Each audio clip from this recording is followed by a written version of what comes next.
Hello, welcome back to the NOTCAST number 370. Today it is Monday, 25th of March 2024. A year ago tonight, 25th of March 2023, I was watching Suede in Bexhill. Great gig. Absolutely, really love that. Today I'm going to do one of my random record collection pulls on the grounds that I could have done an album, but doing an album involves quite a lot of homework, and that's not a bad thing. But what it does mean is that I have to think long and hard about the record, listen to it a lot, do a lot of homework. And today it doesn't feel quite like that.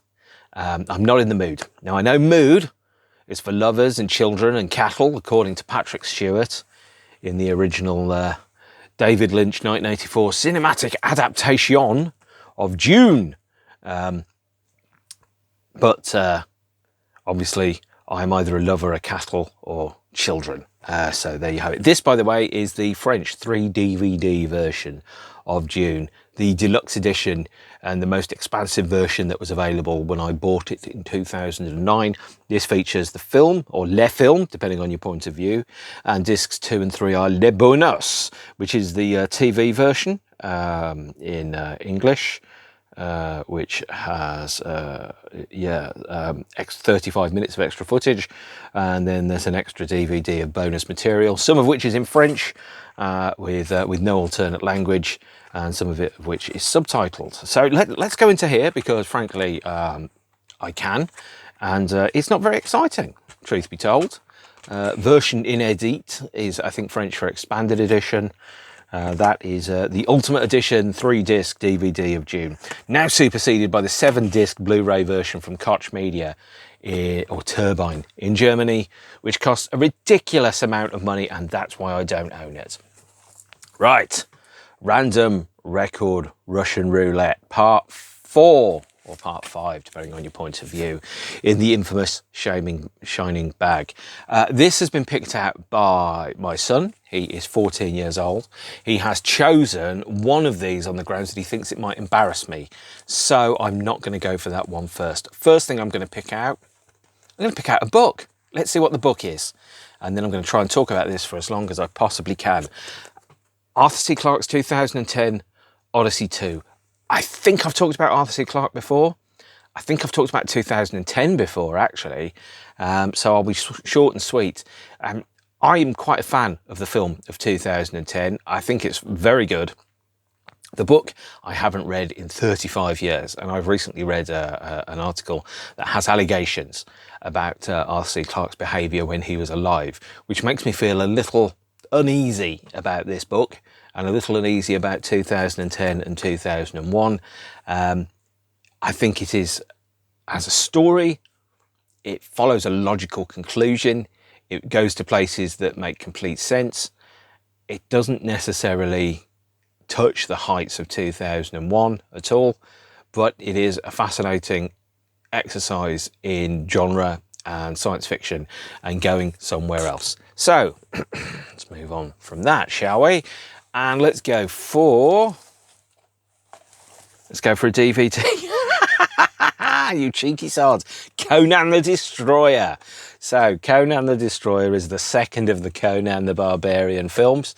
I have a not so secret love of terrible 80s action movies starring Arnold Schwarzenegger and Sylvester Stallone. I have a hard stop on Stallone around about the time we get to Stop My Mum Will Shoot, and a pretty hard line on Schwarzenegger action movies from, probably around about the time he started to do stuff like Jingle All the Way and Eraser. I started to drift away from what he was doing.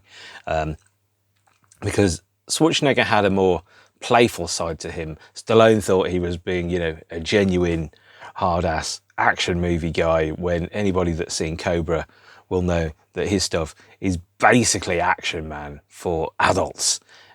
Is what it is. Conan the Destroyer is not so good. Conan the Barbarian I like, but it is silly and daft. And Conan the Destroyer is, put technically, even dafter than Conan the Destroyer. Now this is the expanded retail DVD edition of it. For a long time, the only way you could get Conan the Destroyer on DVD in the UK was a cover-mounted DVD with, of all things, the Sun newspaper. And in fact, I think, what is it, The Bounty from 1984 with Mel Gibson and the Vangelis soundtrack wasn't released on DVD for many, many years, and it was only available as a cover mount with the Sun. Is this a great movie? Absolutely not. Is it fun? Oh yeah, in spades. It is daft, it is ridiculous, it's stupid. If I remember correctly, and let me just quickly check the cast list. No, I don't remember correctly. I don't even know what this one's about, actually. I was thinking about the first one with James Earl Jones that turns into a snake, and the most amazing commentary I think I've ever heard of anybody.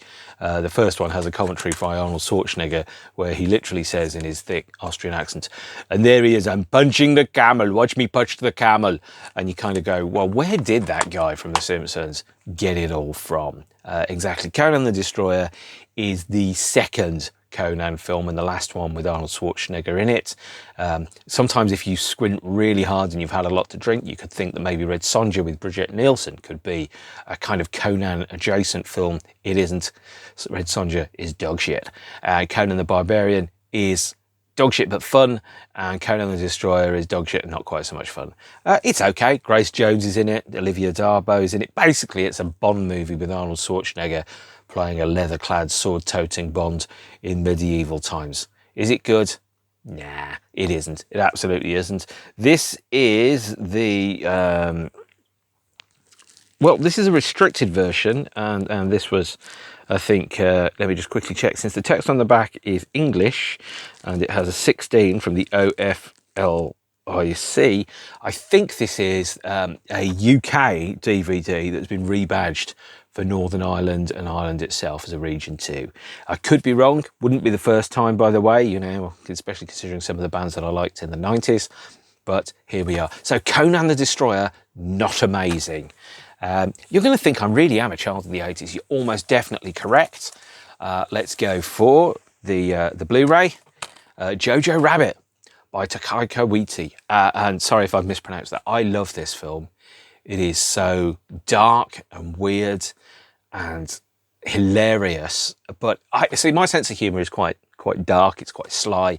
It's not obvious. It's not Michael McIntyre or Mrs. Brown Boys. My sense of humour is more laughing with tragedy and how people respond to terrible and tragic events. So I think that American Fiction is a great comedy movie because it's dark and mocking. I think that Jojo Rabbit is not funny, but it's very, very humorous and very interesting. And so, for example, this one is about a child who has an imaginary best friend whose name is Adolf Hitler. Adolf Hitler is played by Taika Waititi, and it has a really interesting subplot about living in an occupied foreign territory and having to bend your personality and behaviour to that, including, you know, sly acts of subtle rebellion and being eventually uncovered. And there is a tragic event that happens about 2/3 of the way through the film, in which one of the characters who's on the front of this, we find out that they're dead, but we never see their face, we only see their shoes, and it suddenly changes and turns everything into a tragedy. And of course, it's completely in keeping with the reality of the situation, how the Nazis would have behaved at that point. And so, just so we all know, punching Nazis is always cool, okay? From Raiders of the Lost Ark onwards, always is. And if you think that if you've got a problem with Antifa, it probably means you are far, if that makes sense. And far is fascist. Fascism, bad. Okay? That's probably as close as I get to politics. I'm not afraid of it, but I don't want to hit people over the head with it.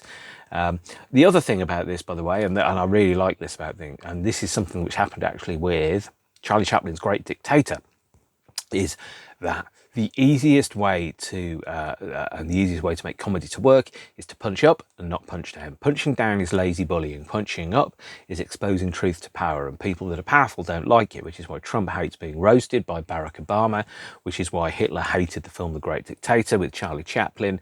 This is also punching up. It's looking at people in positions of power and authority and mocking them for their stupidity, their callousness, their ridiculousness. And none of the characters that are authoritarian in Jojo Rabbit have any redeeming features whatsoever. They're flawed, they're daft, they're corrupt, they're a bit stupid, and they're the kind of people that cling to power are scared of equality because they realise that equality threatens their mediocrity. Often people that see privilege and are scared of losing their privilege are people who are actually terrified of being completely mediocre and average, because they know that if things were judged equally, they would lose. So yeah, Jojo Rabbit, very good film. I think Taika Waititi is great. Made some really great stuff. Our Flag Means Death, What We Do in the Shadows, especially the TV series of What We Do in the Shadows, which obviously he's not in, but he had a contributing hold into it. The Thor movies. There's also, what is it Hunt for the Wilder People, I think it's called, or something. I really enjoyed that. And obviously the tangential role that he had in creating Wellington Paranormal, which is a fun bit of television. So I'm a big fan of this film. It's a film that I find very rewarding, I think it's fair to say, and I would recommend it to you.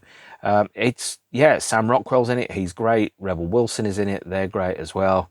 Stephen Merchant's in it, he plays Stephen Merchant, doesn't he? But it's a really good film and I recommend it. So I think we've got 2 items in here. We haven't got a CD, actually, so I'm going to pick a CD out completely at random now off the shelves, or more correctly, I'm going to get somebody else to do it.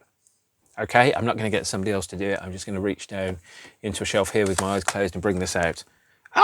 The Mission. Okay, so this is God is a Bullet, the album that was released in 2007, the final studio album from The Mission whilst they were an ongoing concern in their first life. And this is a fun, well, not fun, it's a good album, not an amazing album, and in fact I'm going to talk about it in a future episode, but it has 14 tracks on it, including a couple of really good ones. Keep It in the Family is pretty good, Head Shrinker is pretty good as well. I don't really remember much apart from Absolution and Grotesque, both of which are pretty great. This was the last album that the band made before they split up in 2008. I had drifted from the band at this point, so I was buying the CDs, but I wasn't buying the records, or more correctly, I wasn't going to see them play live, but I did see the last show of their second incarnation, Shepherd's Bush Empire, 1st of March 2008, which I will talk about when I get to that point. So, LP and 7-inch.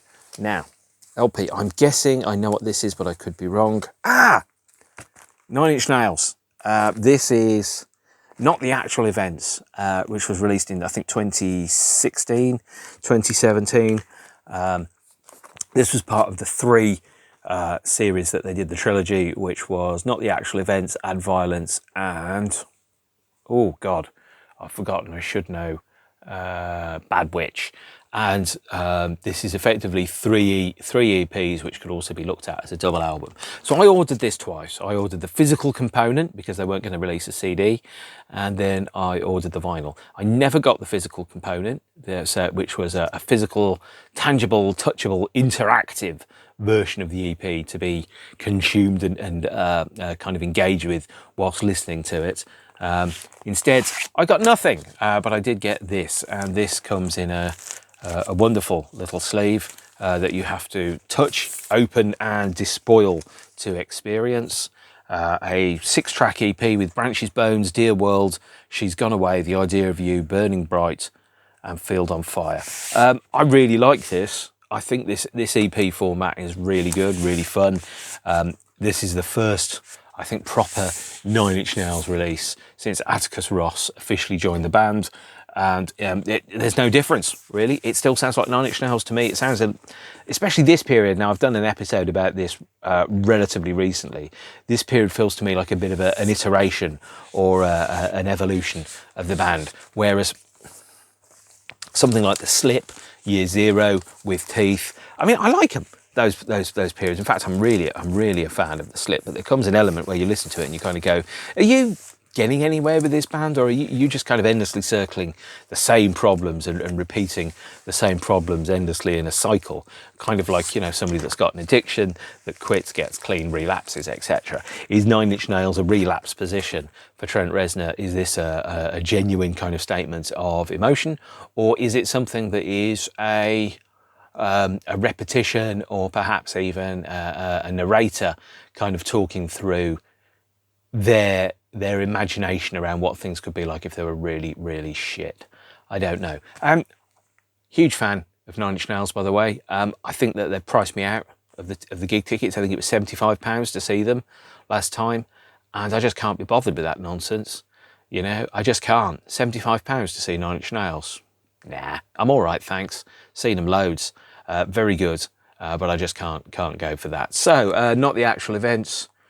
Very good EP. Strongly recommended if you like Nine Inch Nails. If you hate Nine Inch Nails, don't touch it with a barge pole. You'll hate it. And then the last thing that we've got in here. Now, I have to tell you, and I'm going to show you the cover of this, is this. And oh, yeah, okay. So, this is the most recent #1 that I own. So, Luke chose this because he thought I would be embarrassed by it. I'm not embarrassed by it at all. I love Kate Bush. I think she's magnificent, very good, very talented, very individual in her work. And this, bizarrely, is the 7-inch of Running Up That Hill, which I think recently became #1. This copy belonged to Claire Sharp. You will have seen her before. Thank you, Claire, for writing your name on the record in silver ink. I bought this for 50p from the local hospice shop, Pilgrim's Hospice, in my town, the week that it was #1. So it's actually the first time in something like 30 years I've bought a #1 single on 7-inch, the week that it has been #1. This, I think, reappeared thanks to Stranger Things, I think. And it was used in Stranger Things, I think. And because I don't pay a huge amount of attention to certain parts of the charts and stuff. And as a pivotal scene inside season 4 of that, alongside Master of Puppets, became very, very popular. So this was Running Up That Hill is a great song, actually. It's got this wonderful kind of rolling drum pattern, this great minimal sequence synth line, and then it's got, you know, a lyric which is about, and I'll probably best if I quote it, if only I'd make a deal with God and I'd get him to swap our places. We're running up that road, we're running up that hill, running up that building, if only I could. It's about, you know, making a deal with God to try and see if you can get a relationship to work and to trade places with somebody else and to make that happen. So that's 17 short, juicy minutes about some picks. Again, all completely off the top of my head. Didn't know any of these were coming out.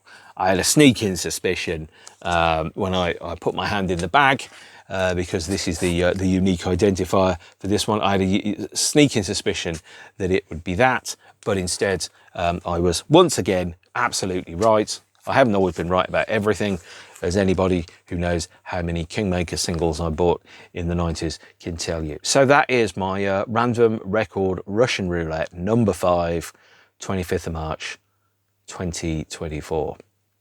So thank you very much for watching, and have fun. Next one is probably going to be Morrissey's Your Arsenal, which I have lots of thoughts on, and they're all positive, which is great because I have good taste. So that's modest of me, and I will see you all soon. Take care of yourselves. Stay beautiful, beautiful ones. Bye.